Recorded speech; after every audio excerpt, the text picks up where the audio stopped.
Hello दोस्तों, मुंह का कैंसर काफ़ी कॉमन लेकिन जानलेवा कैंसर है। सही समय पर यदि इसे पहचान लिया जाए तो काफ़ी केसेस को बचाया जा सकता है, लेकिन इसके लिए ज़रूरी है कि केसेस को सही समय पर पहचानना, कैंसर फैले और वो पूरे शरीर पर कब्जा कर ले उससे पहले उसे पहचानना और उसे जड़ से हटाना बहुत ज़रूरी है। और ये सारी चीज़ों में सबसे ज़्यादा ज़रूरी कैंसर को जल्दी पहचानना। तो आज हम बात करेंगे tips for diagnosis of cancer या टेस्ट जो किए जाते हैं ओरल कैंसर के डायग्नोसिस के लिए। आज हम उस पर बात करेंगे। आज का टॉपिक है detection of oral cancer. Topic पर जाने से पहले जो लोग हमारे चैनल पर नए हैं उन्हें रिक्वेस्ट करूँगा कि चैनल को सब्सक्राइब करें, वीडियोस को लाइक करें, शेयर करें, फॉलो करें, कमेंट करें, पूरा देखें।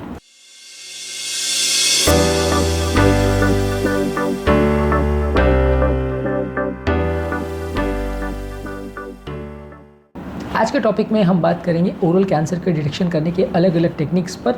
बेसिक से लेकर एडवांस तक सारी टेक्निक्स इंपॉर्टेंट है, किसी भी चीज़ को मिस करना नुकसानदायक होगा, इसलिए टॉपिक को एंड तक देखें। चलिए शुरू करते हैं ये इंपॉर्टेंट वीडियो। सबसे पहला ज़रूरी है, सबसे ऑब्वियस चीज़, मुंह की जांच रेगुलरली करते रहिए। काफ़ी ओरल कैंसर के केसेस जो हैं, यदि हम मुंह को पहले से जांच अगर करते हैं तो इनको डिटेक्ट किया जा सकता है। मुंह में यदि कोई गठान है, कोई पैच है, कोई चकत्ते हैं, चाहे लाल हो चाहे सफ़ेद हो, कोई भी तरह के अगर चेंजेस हो मुंह में तो उन्हें पहचाना जा सकता है कि कैंसर की बीमारी चालू हो गई है। और इस तरह के यदि कोई पैचेस आपको दिखाई दे तो तुरंत अपने डॉक्टर से संपर्क करना आवश्यक है, क्योंकि इस तरह के कोई भी चकत्ते यदि आप मिस कर देते हो तो बीमारी बढ़ने का अंदेशा रहता है।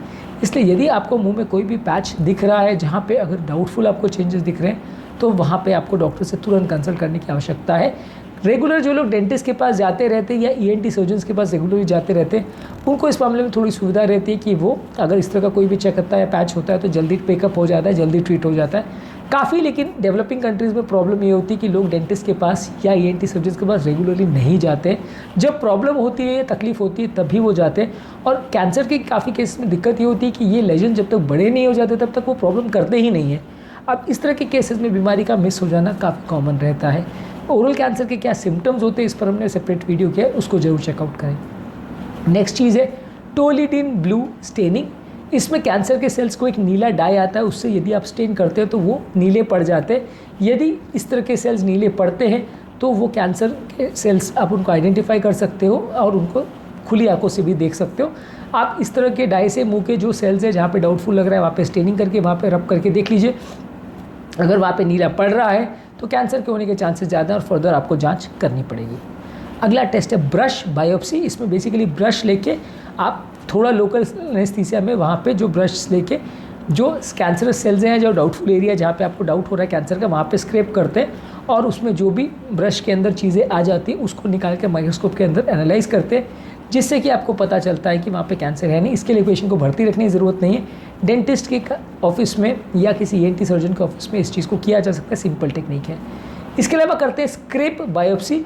इसमें भी ज़्यादातर लोकल एनेस्थीसिया में वो एरिया को सुन करके एक स्कैल्पेल द्वारा या एक नीडल द्वारा या एक कटिंग ब्लेड द्वारा वो एरिया का छोटा सा टुकड़ा निकाला जाता है और उसको फिर माइक्रोस्कोप में एनालाइज किया जाता है कि उसमें कैंसर के पार्टिकल्स या कैंसर के सेल्स है या नहीं, और उसके बेसिस पे डायग्नोसिस या ट्रीटमेंट किया जाता है।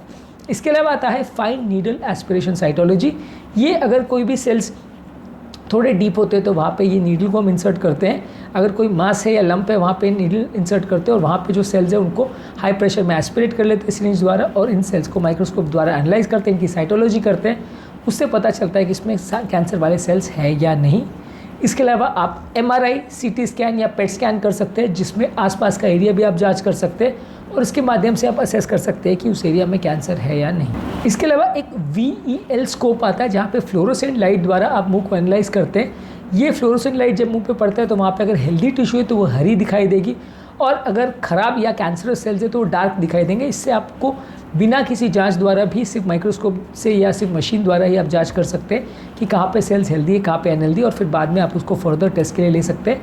ये श्योर शॉट 100% टेस्ट नहीं है, लेकिन हाँ इससे काफ़ी आपको मदद मिल सकती है आइडेंटिफाई करने में कि कौन से जगह पे डाउटफुल लेजन्स है और बाद में आप उनको फर्दर ट्रीट कर सकते हैं। इसके अलावा कुछ अलग अलग टेक्नोलॉजीज़ इसके अलावा भी आती है, जैसे वेल स्कोप की तो हमने बात की, VL स्कोप की। इसके अलावा आइडेंटाफी और ओरल CDX करके अलग अलग टेक्नोलॉजी आती है, जो कि फ्लोरोसेंस लाइट, रिफ्लेक्टेंस लाइट और डायरेक्ट विजुलाइजेशन टेक्निक, ये सारी टेक्निक्स को यूज़ करते हैं। इससे आप असेस कर सकते हो कि मुंह में कौन से लेशंस में अलग अलग तरह का कैंसर है या नहीं, और फर्दर कहाँ पे टुकड़ा निकालने की या फर्दर जांच करने की ज़रूरत है। ये सारी टेक्निक्स बड़े हॉस्पिटल्स में या कुछ वेस्टर्न कंट्रीज़ में ज़रूर अवेलेबल है, इंडिया में सब जगह अवेलेबल नहीं है। तो सबसे सादा और आसान तरीका तो ये है कि मुंह को डायरेक्टली देख ले, टोलिडीन ब्लू से देख ले, उसके बाद वहाँ का टुकड़ा चाहे ब्रश द्वारा या स्कैल्पेल द्वारा निकाल ले और उसकी जांच कर ले। उससे आपको पता चल जाए कि वहाँ कैंसर है या नहीं। ये एडवांस मशीन्स अगर अवेलेबल है तो डेफिनेटली ये आपका थोड़ी मेहनत बचा सकती है, थोड़ा काम ईजी कर सकती है, और बिना किसी जगह में आपको इन्वेजिव कोई प्रोसीजर किए आपको कुछ हद तक मदद कर सकती है। हालांकि फाइनल डायग्नोसिस और फाइनल ट्रीटमेंट करने के लिए तो डेफिनेटली आपको बायोप्सी लगेगी, लेकिन एटलीस्ट ये सारे टेस्ट आपकी कुछ हद तक मदद कर सकते हो। बाद में MRI CT स्कैन वगैरह करके आप चीज़ों को फर्दर कंफर्म कर सकते हो। तो ये एडवांस मशीन्स अगर अवेलेबल है तो डेफिनेटली इनका प्रयोग करिए, नहीं है तो सिंपल बायोप्सी टेक्निक का आप प्रयोग कर सकते हैं। आज के टॉपिक में हमने बात करी, यदि किसी व्यक्ति को मुंह में कोई गठान है और ओरल कैंसर को स्क्रीन करना है तो कौन कौन सी जांचें उन्हें करनी चाहिए जिससे पता चलेगा कि मुंह में कोई कैंसर की गठान है या नहीं। उम्मीद करूंगा कि आज के टॉपिक में कुछ नई बातें जानने को मिली होगी। जो लोग हमारे चैनल पर नए हैं उन्हें रिक्वेस्ट करूँगा कि चैनल को सब्सक्राइब करें, वीडियोज़ को लाइक करें, शेयर करें, फॉलो करें, कमेंट करें। पूरा दिन।